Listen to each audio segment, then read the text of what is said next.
Hello everyone, welcome back to Knowledge for Future study channel.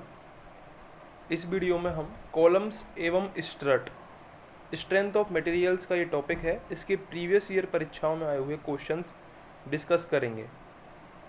अगर आप channel पर नए हो तो चैनल को सब्सक्राइब जरूर कर दें, बेल आइकन को जरूर दबाएं। पहला क्वेश्चन है, in the buckling load for a given material depends on. जो बकलिंग लोड है वो किस पर डिपेंड करता है, ये हमसे पूछा है। ऑप्शंस आपके सामने हैं, तो करेक्ट आंसर हो जाएगा इसका d option. Slenderness ratio, area of cross section और मॉडुलस ऑफ प्लास्टिसिटी, इन तीनों पर डिपेंड करता है बकलिंग लोड। ठीक है,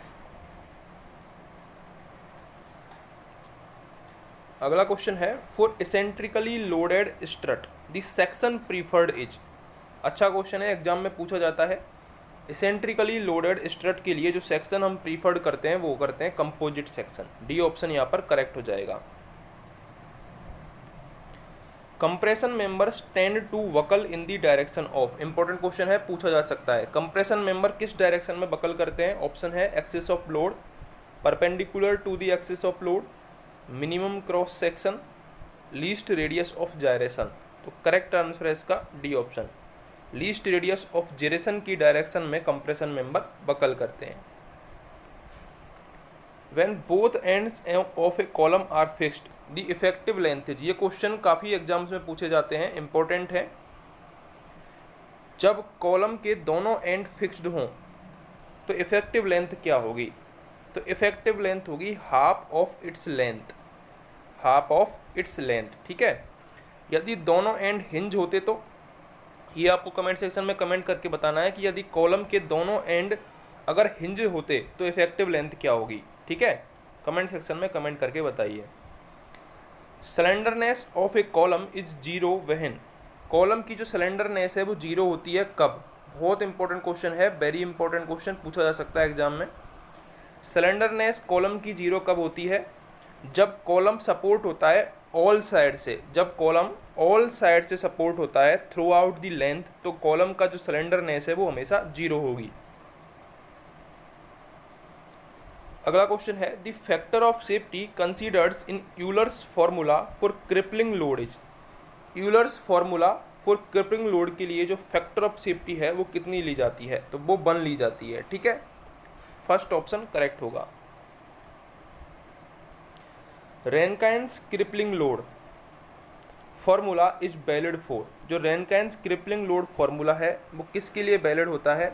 वो ऑल कॉलम्स के लिए वैलिड होता है, चाहे लॉन्ग कॉलम हो चाहे शॉर्ट कॉलम हो। ठीक है, ऑल कॉलम्स के लिए वैलिड होता है Rankine's crippling load formula. C option यहाँ पर करेक्ट हो जाएगा। Effective depth of a column with one end fixed and another end free is. जब एक एंड क्या हो, फिक्स हो, और दूसरा एंड फ्री हो तो इफेक्टिव लेंथ क्या होगी, हमसे पूछा है। करेक्ट आंसर क्या हो जाएगा? Twice of its length. जब एक एंड फ्री हो और दूसरा एंड फिक्स्ड हो तो जो इफेक्टिव लेंथ है वो हो जाएगी 2L। ठीक है, अगला क्वेश्चन है, for eccentrically loaded struts. Eccentrically loaded struts के लिए hollow members are preferred. B option यहाँ पर करेक्ट हो जाएगा, हॉलो मेंबर्स आर प्रीफर्ड। अगला क्वेश्चन है, minimum limiting load at which the column tends to have lateral displacement is known as. Correct answer होगा इसका none of these. Minimum limiting load at which column tends to have lateral displacement is known as none of these. A column is defined as short column. Column को short column कब बोलेंगे? जब उसका effective length to the least radius of gyration less than 15 हो तो उसको short column बोला जाएगा। ठीक है, ratio of its effective length to the least lateral dimension is less than 15 तो उसको शॉर्ट कॉलम बोला जाएगा। अगला क्वेश्चन है, according to Euler's formula the buckling load P for a column of length L with both end hinged and I least movement of inertia of the section E modulus of plasticity. तो column का जो load है वो कैसे denote करेंगे हम? तो correct answer हो जाएगा इसका pi square EI upon L square. ठीक है, जब दोनों एंड हिंज होते हैं तो जो इफेक्टिव लेंथ होती है L इफेक्टिव वो लेंथ के ही बराबर होती है, एल के बराबर ही होती है, ठीक है।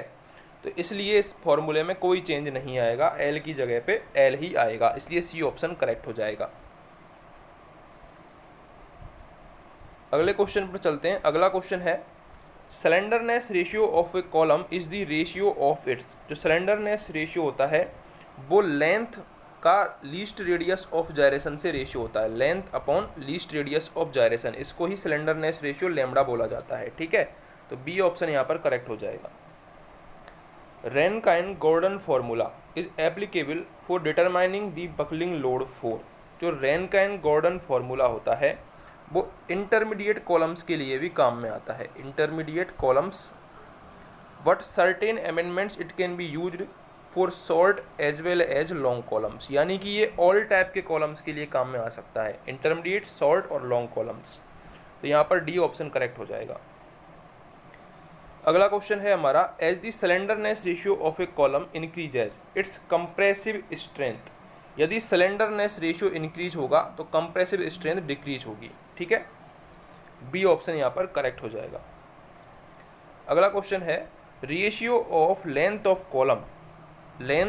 Column to the minimum radius of gyration. इसको क्या बोलेंगे? इसको बोला जाएगा स्लेंडरनेस रेशियो। अभी मैंने आपको बताया था slenderness ratio lambda equal to होता है length upon radius of gyration. In short column failure occurs by. Short columns में जो फेलियर होता है वो किसके कारण होता है? ऑप्शंस हैं pure buckling, combination of bending और डायरेक्ट कंप्रेशन ओनली। तो सी ऑप्शन यहाँ पर करेक्ट हो जाएगा। शॉर्ट कॉलम में जो फेलियर होता है वो डायरेक्ट कंप्रेशन के कारण होता है। अगला हमारा क्वेश्चन है the Rankine's crippling load is given by. Rankine's crippling load formula किसके द्वारा दिया जाता है? तो 1/PR is equal to 1/PC plus 1/PE। ये रैनकाइन फॉर्मूला है, ठीक है। तो यहाँ पर PR क्या हो जाएगा? PR हो जाएगा PE into PC upon PE plus PC। जिसको हम कैसे लिख सकते हैं? इसको हम लिख सकते हैं sigma C A upon 1 plus A lambda square, ठीक है। लैम्बडा की जगह पे L अपॉन R लिख सकते हैं। तो यहाँ पर कौन सा करेक्ट हो जाएगा? यहाँ पर ए ऑप्शन करेक्ट हो जाएगा, sigma C A upon 1 plus A into lambda square, ठीक है। तो ये यहाँ पर करेक्ट आंसर हो जाएगा रैनकाइन्स क्रिपलिंग लोड फार्मूला के लिए। तो ए ऑप्शन करेक्ट होगा। अगर आपको वीडियो हेल्पफुल लगी हो तो चैनल को सब्सक्राइब जरूर कर दें, बेल आइकन को जरूर दबाएं।